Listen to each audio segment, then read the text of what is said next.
Hello, നമുക്ക് കുറച്ച് red root floater plant എടുക്കാൻ പോവാം.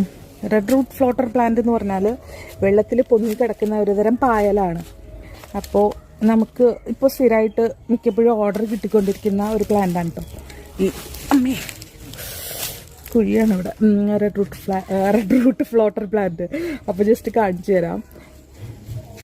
ഇതായി കാണുന്ന പാത്രത്തിൽ കിടക്കുന്നതാണ് റെഡ് റൂട്ട് ഫ്ലോട്ടർ പ്ലാന്റ്. ഇത് നല്ല വെയിൽ കിട്ടും തോറും നല്ല റെഡ് കളറൊക്കെ ആയിട്ട് വരും കേട്ടോ. അതൊക്കെ ഉണ്ടേ, ചെറുതായിട്ട് റെഡൊക്കെ ആയിട്ട് വരുന്നിട്ടുണ്ട്. നമ്മൾ മീഷോയിൽ സെയിൽ ചെയ്യുന്നുണ്ട് ഇത്. ഇപ്പോൾ കസ്റ്റമർക്ക് കൊടുക്കാൻ വേണ്ടിയിട്ടാണ് കേട്ടോ. ഒരു ഓർഡറിൻ്റെ പാക്കറ്റിൽ നമ്മൾ 15 ഇങ്ങനത്തെ പ്ലാന്റാണ് കൊടുക്കണേ. അപ്പോൾ 3, 4, 5, 6, 7, 8, 9, 10, 11, 12, 13, 14, 15. നമ്മൾ 15 എണ്ണം അങ്ങനെയൊന്നും കൊടുക്കാമെന്നൊന്നും പറഞ്ഞിട്ടില്ല. എന്നാലും നമ്മുടെ ഒരു സന്തോഷം.